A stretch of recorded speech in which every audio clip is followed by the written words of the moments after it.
Hi guys, and welcome back to my channel. And if you haven't already, check out my last video that was the what's in my planner bag tag, if you want to see that.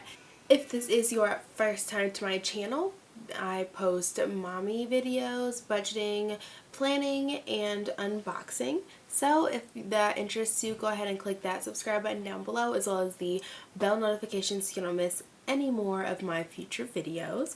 Don't mind if I'm looking down. I do have my notes right here in front of me. Today we're going to be talking about how to decide whether it's a sinking fund or a cash envelope. What's the difference?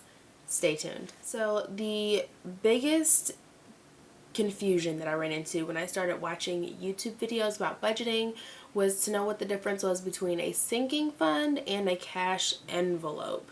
And I just want to set the record straight because I know it really helped me once I figured out what that was, and I want to share that with you guys.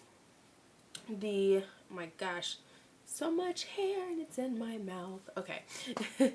So basically I use three categories to categorize my budgeted items. The first one is fixed expense, the sinking fund, and cash envelopes. The first being the fixed expenses are basically your line items, the things that are recurring payments, things that are what you're billed for, something that is going to happen on a specific date for a specific amount. For example, like a student loan payment or your mortgage or your rent or daycare payments, things like that. The sinking funds are basically a savings that is for a specific task or goal that you have in mind, and you save up for it over time by a certain point so that you can make that purchase.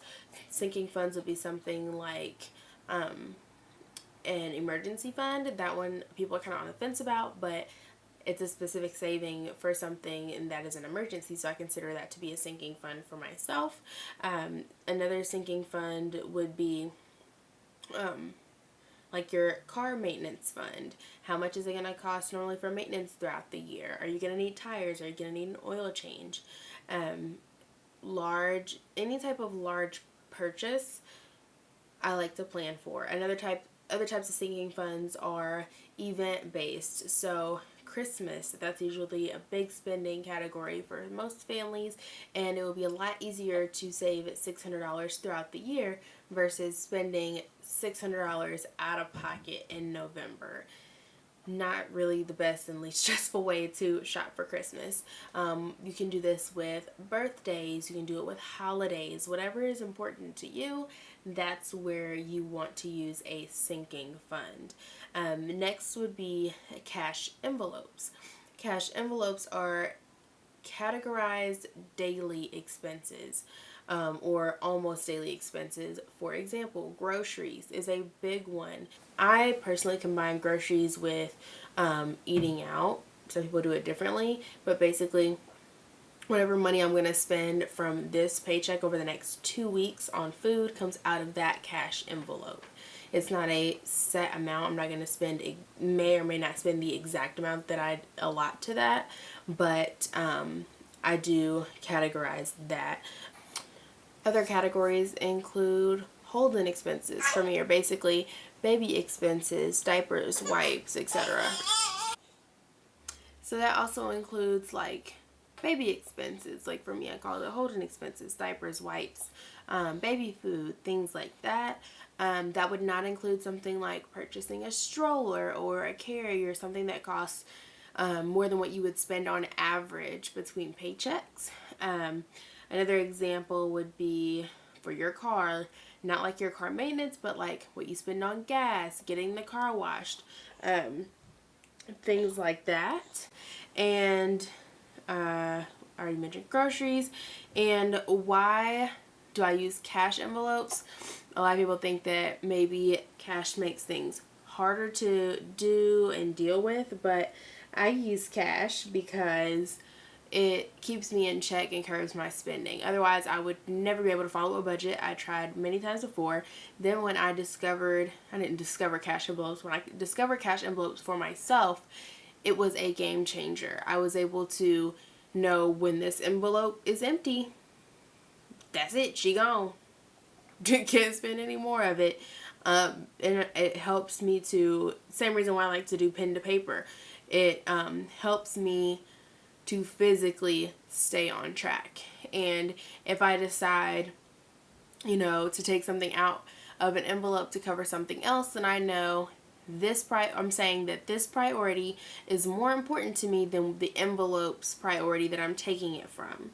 For example, if I'm saving for a laptop for myself and Holden's fund has run out, but I need diapers, I'm going to take from, what is least important to me compared to everything else. And that's just why I prefer to use cash. But cash envelopes are just the cash version of your budget. You don't have to do everything in cash. You could do some people do part things in cash, like only groceries, or some people feel like they need to be able to go over budget if necessary for groceries, so they keep it in the bank. It just depends on what works for you. I hear, I think it's like, not Capital One, I think Chase 360 is online banking, and there you can have up to X amount of different checking accounts. So if that's something that you want to check out and you're not the type of person to want to use cash and you feel like you could follow a budget, then that may work best for you. Cash envelopes just work best for me and a lot of other people. It also helps me pace through the next paycheck instead of spending all of what I was spending on a bunch of stuff in the beginning, and then I run out and I forget about other things that I may have needed to purchase. It allows me to do that and do it safely, and allows me to be flexible. So if you enjoyed this video, please feel free to give it a like down below and check out the last video I posted. Go ahead and subscribe and click that notification bell right next to it so you don't miss any more of my future videos.